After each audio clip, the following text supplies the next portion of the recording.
নমস্কার বন্ধুরা, রিনাস হোমলি কিচেনে সকলকে স্বাগত। আজ শেয়ার করব গরমের উপযুক্ত একটা রেসিপি, শুক্তোর রেসিপি। গরম ভাতের সাথে খেতে খুব ভালো লাগে।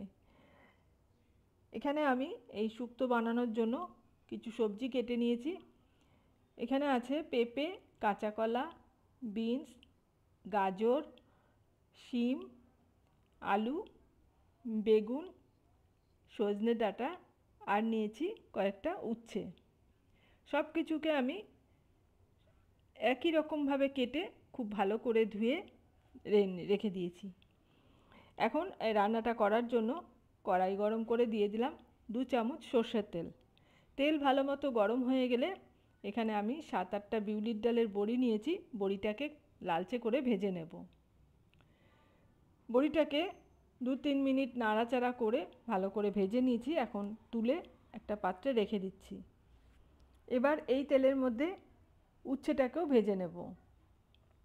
উচ্ছেটা দিয়ে একটু নুন দিলাম, নুন দিয়ে উচ্ছেটাকেও লালচে করে ভেজে নিচ্ছি। উচ্ছেটাও ভাজা হয়ে গেছে, এগুলোকেও আমি তুলে রেখে দেব। আমার আজকের এই শুক্তোর রেসিপি ভালো লাগলে একটা লাইক দিয়ে চ্যানেলটাকে সাবস্ক্রাইব করে রাখবেন। এবার এই তেলের মধ্যে দিয়ে দিচ্ছি বেগুন। বেগুনটাকেও আমি আলাদা করেই ভেজে নিচ্ছি। বেগুনের মধ্যে অল্প একটু নুন দিয়ে দিলাম। বেগুনটাকেও লালচে করে ভেজে নেব।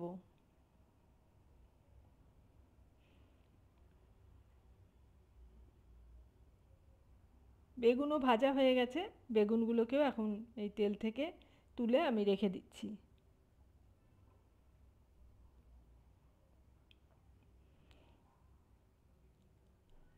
এবার এই তেলের মধ্যেই ফোড়নের জন্য দিচ্ছি একটা তেজপাতা আর নিচ্ছি হাফ চা চামচ রাঁধুনি।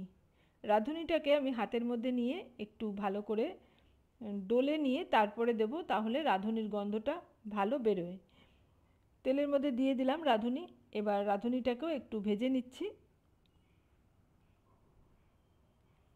এবার এই ফোড়নটা ভাজা হয়ে গেলে এর মধ্যে দিয়ে দিলাম আলু, পেঁপে, গাজর, কাঁচা কলা। এবার এই সবজিগুলো যেহেতু সেদ্ধ হতে একটু সময় লাগে, তাই এইগুলোকে আগে একটু ভেজে নেব। মিনিট খানেক সময় নাড়াচাড়া করে ভেজে নিয়েছি। এবার ঢাকা দিয়ে আরও 2 মিনিট মতন রেখে দেব। গ্যাসের ফ্লেমটাকে মিডিয়ামে করে দিয়েছি। 2 মিনিট পর ঢাকাটা খুলে সবজিগুলোকে আরও একটু নাড়াচাড়া করে ভেজে নিচ্ছি।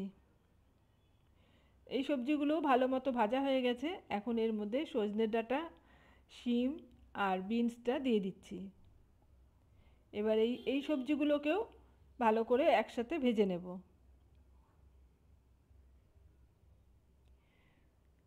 সবজিগুলোকে আমি বেশ নাড়াচাড়া করে কিছুক্ষণ ভেজে নিলাম।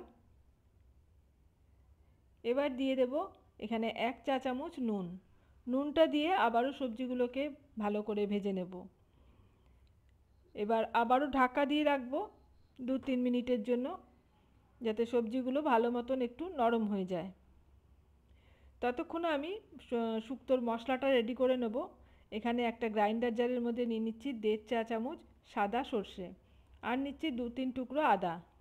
অল্প একটু জল দিয়ে এই মশলাটাকে খুব ভালো করে একটা মোলায়েম পেস্ট বানিয়ে নেব। পেস্টটা তৈরি করা হয়ে গেছে। এদিকে আমার সবজিগুলো খুব ভালো মতন ভাজা হয়ে গেছে। কিছুক্ষণ আবারও নাড়াচাড়া করে নিলাম। এবার আমি যে পেস্টটা বানিয়ে রেখেছিলাম সেই সর্ষে আর আদার সেই পেস্টটা দিয়ে দেব। খুব কম মশলা দিয়ে এই শুক্তোটা বানানো যায়, খেতেও হয় খুব ভালো। মশলাটা দিয়ে ভালো করে সবজির সাথে মিশিয়ে নিলাম। এবার মশলার বাটিটা ধুয়ে হাফ কাপ মতন জল দেব আর বড় কাপের 1 কাপ গরম জল দেব।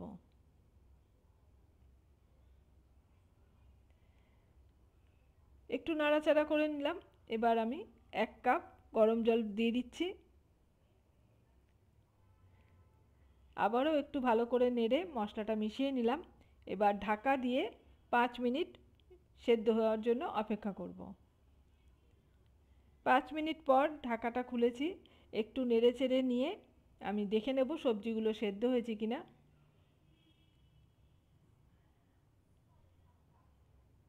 পেঁপে, কাঁচা কলা, গাজর সবই ভালো মতন সেদ্ধ হয়ে গেছে। এখন এর মধ্যে আগে থাকতে ভেজে রাখা বেগুন, বড়ি আর উচ্ছেটা দিয়ে দেব। খুব ভালো করে এগুলোকে মিশিয়ে নেব, নেড়ে চেড়ে মিশিয়ে নিলাম। এবার ঢাকা দিয়ে আরেকটু সময় ফুটিয়ে নেব, এই 2 থেকে 3 মিনিট একটু ঢাকা দিয়ে রাখবো। 2-3 মিনিট পর ঢাকাটা খুলেছি, এখন দিয়ে দিচ্ছি 1 চা চামচ চিনি। চিনিটা দিয়ে খুব ভালো করে আবারও নেড়ে চেড়ে মিশিয়ে নিলাম। এখন আমার রান্নাটা হয়েই গেছে। এর মধ্যে নামানোর আগে আমি 1 চামচ এখানে ময়দা নিয়েছি, এর মধ্যে অল্প একটু দুধ দিয়ে দেব। ভালো করে এই ময়দাটাকে গুলিয়ে নেব দুধ দিয়ে। জল দিয়েও এই ময়দাটা গুলে তোমরা দিতে পারো, তবে দুধ দিয়ে গুলে দিলে টেস্টটা ভালো হয়।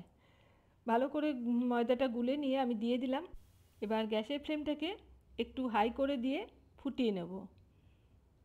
খুব ভালো মতন ফুটে উঠেছে।